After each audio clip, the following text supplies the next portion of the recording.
વેલેસ્લીની સહાયકારી યોજના. સારાંશ: 18મી સદીના અંતમાં ભારત રાજનૈતિક ક્ષિતિજ તરીકે ઉભરવા લાગ્યું હતું. આ કારણોસર કંપની વધુ ને વધુ વેપાર કરવાના બહાને ભારતમાં પોતાની સત્તા સ્થાપવા માંગતું હતું. આ માટે તેણે રાજકીય વગ વધારવા અંગ્રેજ રાજનીતિ અપનાવી. સૈદ્ધાંતિક સમજ: ભારતમાં અંગ્રેજ શાસન વધારવામાં વેલેસ્લીએ શરૂઆત કરી હતી.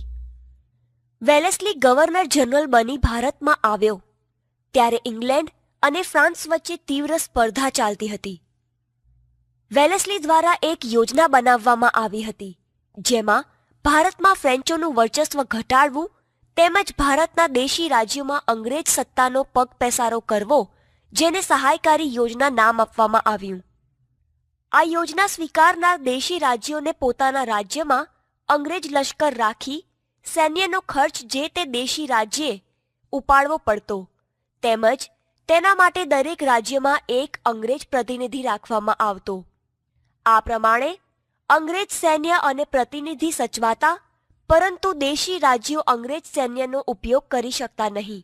વેલેસ્લીની સહાયકારી યોજનામાં ભારતના અનેક રાજ્યો જેવા કે હૈદરાબાદ, મૈસૂર, અયોધ્યા, તાંજોર વગેરે રાજ્યોનો સમાવેશ કરવામાં આવ્યો. વેલેસ્લીની સહાયકારી યોજના મીઠા ઝેર સમાન હતી, એટલે કે શરૂઆતમાં રાજવીઓને સલામતી અને મદદ બતાવતી, પરંતુ હકીકતમાં તે સમય જતાં ગુલામીનો અનુભવ કરાવતી હતી. વેલેસ્લીની વિસ્તાર યોજનાનો પ્રથમ શિકાર હૈદરાબાદ રાજ્યનો નિઝામ બન્યો, કારણ કે મરાઠાઓ સાથે લડાઈ કરીને નિઝામને ખૂબ નુકસાન વેઠવું પડ્યું હતું. ત્યારબાદ મૈસૂર, અયોધ્યા, તાંજોર અને કર્ણાટકના પણ આવા હાલ થયા. ઉપરાંત મરાઠા સરદારોમાં અંદરોઅંદર ઝઘડા કરાવી તેમને પણ સહાયકારી યોજનામાં સમાવવામાં આવ્યા. ચોથા મૈસૂર વિગ્રહ દરમિયાન ટીપુ સુલતાનની હાર થઈ અને તે લડતા લડતા મૃત્યુ પામ્યો. આમ તેનું રાજ્ય અંગ્રેજોની હુકુમતમાં આવી ગયું હતું. ઈસવીસન 1802 થી 1804માં બીજા એંગ્લો મરાઠા વિગ્રહનો પ્રારંભ થયો. ત્યારબાદ પેશવા બાજીરાવ બીજાએ પોતાની સત્તા પાછી મેળવવા અંગ્રેજો સાથે ઈસવીસન 1802ના ડિસેમ્બરમાં વસઈનો કરાર કર્યો. ભોંસલે દ્વારા ઈસવીસન 1803ના ડિસેમ્બરમાં દેવગાંવના કરાર કરવામાં આવ્યો. આ જ પ્રમાણે સિંધિયાએ 1803ના ડિસેમ્બરમાં સુરજી અર્જન ગાંવના કરાર કરી સહાયકારી યોજના સ્વીકારી. સમગ્ર ભારતમાં પ્રસરતી નાના ફડણવીસના અવસાન પછી મરાઠા સંઘો વચ્ચે થતા ઝઘડાનો લાભ લઈ અંગ્રેજોએ તેમને ભાગલા પાડો અને રાજકરોની નીતિના ભોગ બનાવ્યા. આ ઉપરાંત ગેરવહીવટના બહાને તાંજોર, સુરત, અયોધ્યા, ગોરખપુર, કર્ણાટક અને ફરુખાબાદ વગેરે રાજ્યો કંપનીના પ્રદેશ સાથે જોડાયા. સૈદ્ધાંતિક સમજ: વેલેસ્લીની વિસ્તાર યોજના આગળ વધારતા અંગ્રેજો ઉત્તર તરફ વળ્યા, પરંતુ નેપાળમાં પોતાની યોજના નિષ્ફળ જવાના ભયથી તેની સાથે મૈત્રી સંબંધો બાંધ્યા. અંગ્રેજોની વિસ્તાર વધારવાની લાલચમાં તેણે સરહદ પર પોતાનું વર્ચસ્વ સ્થાપવાનો પ્રયત્ન કર્યો, તેમજ શીખ મહારાજા રણજીતસિંહ સાથે મિત્રતા બાંધી અફઘાન અને સિંધ પ્રદેશ પોતાના કબજે કર્યા. પંજાબમાં વધતી જતી શીખોની તાકાતથી અંગ્રેજોએ તે હડપવાની કોશિશ કરી, પરંતુ જ્યાં સુધી રણજીતસિંહ હયાત હતા ત્યાં સુધી આ કાર્ય શક્ય બને તેમ ન હતું. રણજીતસિંહ એ સમયમાં શક્તિશાળી શાસક હતા, આથી અંગ્રેજોએ તેની સાથે મિત્રતા નિભાવી. રણજીતસિંહ દ્વારા રાજ્યના રક્ષણ માટે યુરોપિયન અફસરોની મદદથી મજબૂત સેના તૈયાર કરવામાં આવી હતી, જેના કારણે તેણે આસપાસના મોટાભાગના રાજ્યો પોતાના હસ્તક કર્યા હતા. રણજીતસિંહ જીવ્યા ત્યાં સુધી અંગ્રેજો પંજાબના વહીવટમાં દખલગીરી કરવાની હિંમત ન કરી શક્યા, પરંતુ તેમના અવસાન બાદ પંજાબમાં લોર્ડ હાર્ડિંજ દ્વારા ભેદભાવની નીતિ અજમાવી તેને પણ અંગ્રેજ શાસનમાં ઉમેરી દીધું. ડલહાઉસી અને તેની ખાલસા નીતિ. વેલેસ્લીની વિસ્તાર યોજના સ્વીકારવાથી દેશી રાજ્યોને અંદરનો કે બહારનો ભય ન જણાતા તેઓ બેજવાબદાર બન્યા. તેઓની લાપરવાહીની અસર રાજ્ય વ્યવસ્થા પર પડી અને એ ગેરવહીવટનો અંત લાવવાના બહાને અંગ્રેજોએ દેશી રાજ્યોમાં દખલગીરી કરવાનું શરૂ કર્યું અને આ જ અવસરનો લાભ લોર્ડ ડેલહાઉસીએ લીધો અને અંગ્રેજ સામ્રાજ્ય સ્થાપિત કર્યું. સૈદ્ધાંતિક સમજ. ઈસવીસન 1848માં 36 વર્ષની યુવાન વયે લોર્ડ ડેલહાઉસી ભારતનો ગવર્નર બન્યો. તે ઉગ્ર સામ્રાજ્યવાદી સાથે દીર્ઘદ્રષ્ટિ ધરાવતો અને સમાજ સુધારક પણ હતો. ડેલહાઉસી દ્વારા સૌપ્રથમ ભારતમાં ઈસવીસન 1853માં મુંબઈથી થાણા સુધીનો એટલે કે 35 કિલોમીટર રેલવે માર્ગ શરૂ કરવામાં આવ્યો. તેણે બાળ લગ્ન પ્રતિબંધક ધારો અને વિધવા પુનઃવિવાહ ધારો પણ પસાર કર્યો. તે સમયમાં શિક્ષણના વિકાસ માટેની ભલામણોના આધારે ઈસવીસન 1857માં મુંબઈ, ચેન્નાઈ એટલે કે મદ્રાસ અને કલકત્તા ખાતે ભારતની પ્રથમ 3 યુનિવર્સિટીઓ શરૂ કરવામાં આવી.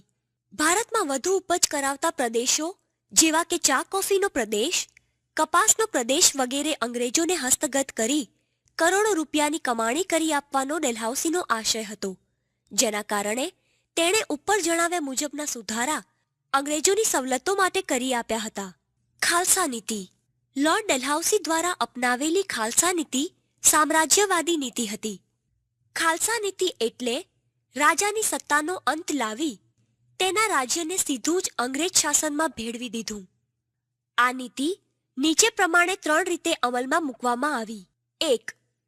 સહાયકારી યોજના સ્વીકારેલ રાજાઓ દ્વારા રાજ્ય વ્યવસ્થામાં થયેલ ગેરવહીવટના બહાને અને દેવું વધી જવાના કારણે આશ્રિત રાજ્યોને ખાલસા કરવામાં આવ્યા.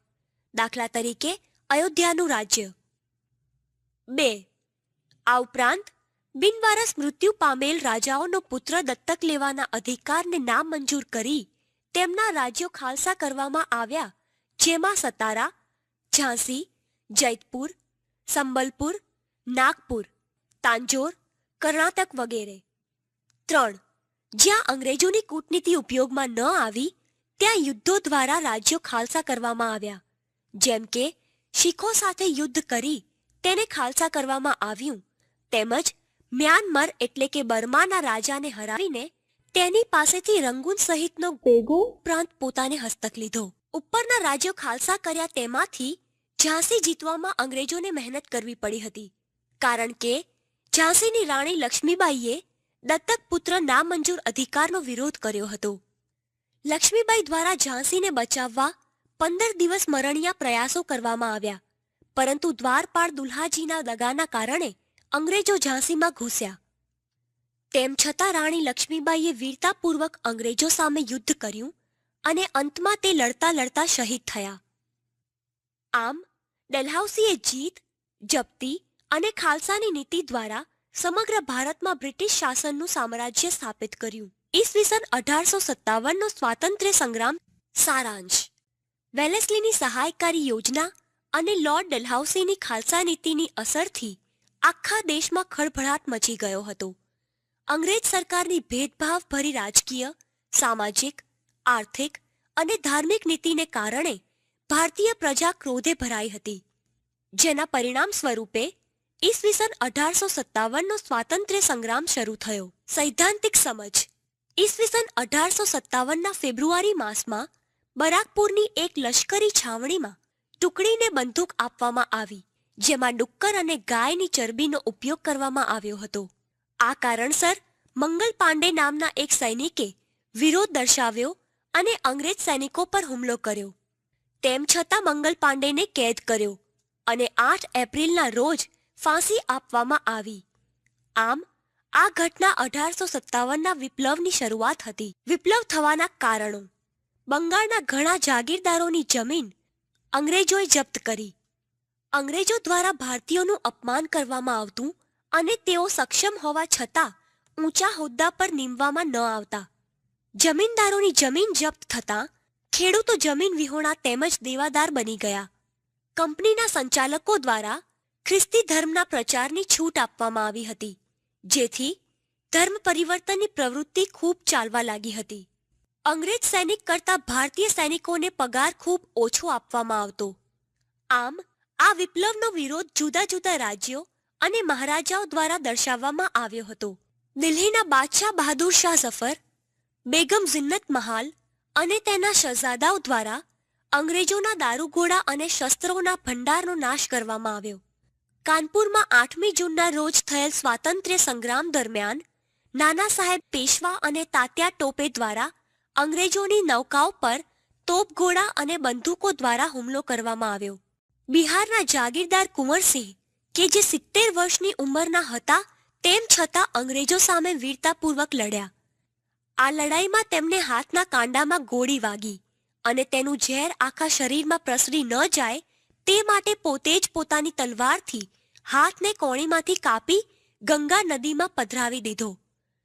બાદમાં ઘાની પીડા સહન ન થતાં તે મૃત્યુ પામ્યા. આમ 1857નો સ્વાતંત્ર્ય સંગ્રામ ભારતની આઝાદી મેળવવામાં મહત્વનો સાબિત થયો. વિદ્યાર્થી મિત્રો, આ પ્રકરણ અહીં સમાપ્ત થાય છે.